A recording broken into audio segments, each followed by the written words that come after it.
The senior ministry of the Alfred Street Baptist Church is proud to present This Is My Story. This series is presented in conjunction with our celebration of Black History Month. Our voices were often silenced, but now we have a chance to speak and paint our own portraits, reviving our oral tradition. By keeping the memory of our past, we claim the key to our future. So we invite you to join us in our journey as we document Black historical moments from some of our own here at the Alfred Street Baptist Church. My name is Fredda White, and this is my story. I was born in Jacksonville, North Carolina. Most people associate Jacksonville with Camp Lejeune Marine Base. My father was a firefighter who built fires to generate hot water and heat on the Marine base. And my mother was an educator. She taught business education classes. We lived across the tracks so that in order to leave our community, we had to cross the tracks into the white section of downtown. If we went to the grocery stores, we had to go through the back door and then walk through where the produce and the foods were in order to get out into the open part of the store. And when we made purchases, we had to stand in two separate lines. There was the colored line and the white line. And if our purchases were being rung up and white patrons came in, they would tell us we would have to wait. They would void our transaction. You could have 2 people in the white line. You could have 6 in the white line.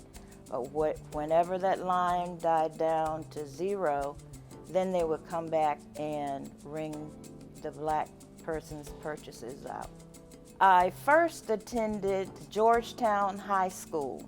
It was the only black school for grades 1 through 12 in Onslow County. My whole family were going to the baccalaureate commencement programs that day. It was a Sunday, and I remember my mother getting a phone call saying that plans had to change because there was an explosion in the gymnasium, and the bomb went off 3 a.m. that morning, and the baccalaureate service was supposed to have been 3 p.m. that day.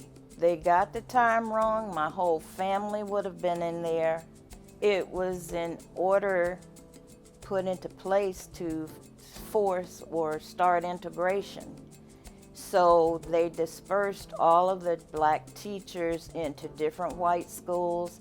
The students were put into different white schools. We followed my mother to her high school, and I was in 4th grade. Times were very turbulent because during that time, I grew up seeing cross burnings, Klan parades, being called the N-word, people staring in your car, where you had to pull over on the side of the road for the parade to continue.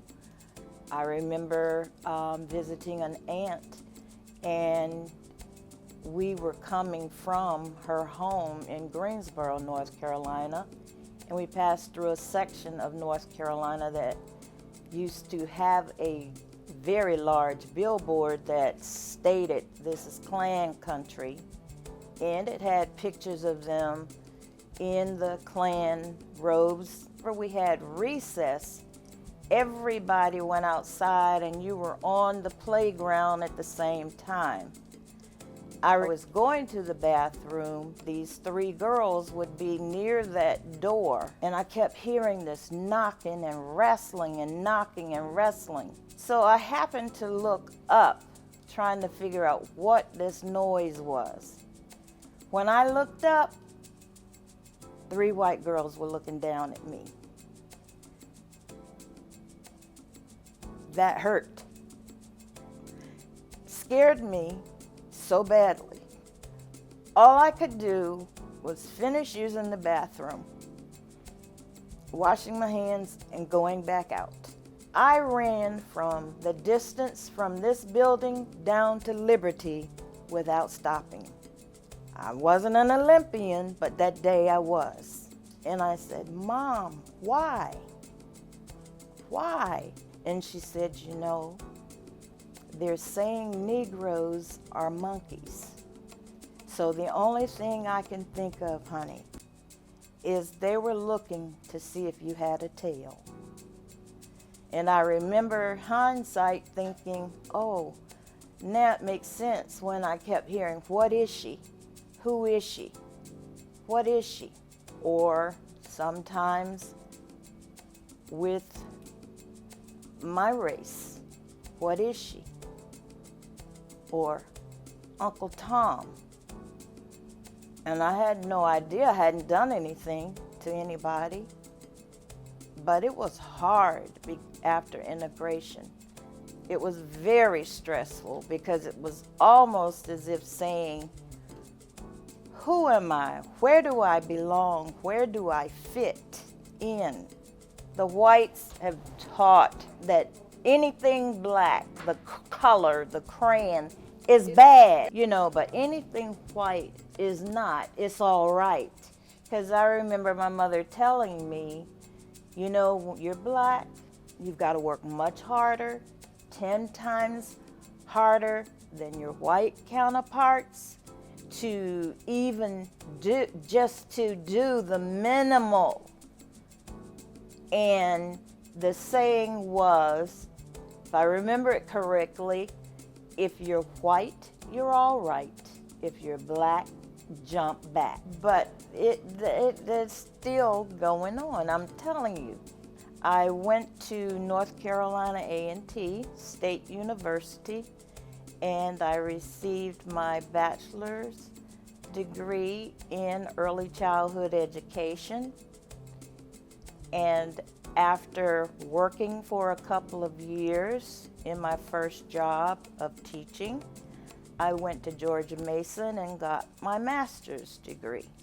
My mom was a mentor to me. I looked up a role model, I should say, for me. I would like for the younger generation to listen to the stories, all who have come before them, pay attention, policies, politics, what's going on, and through it all, believe in God, because He is your guide. Okay.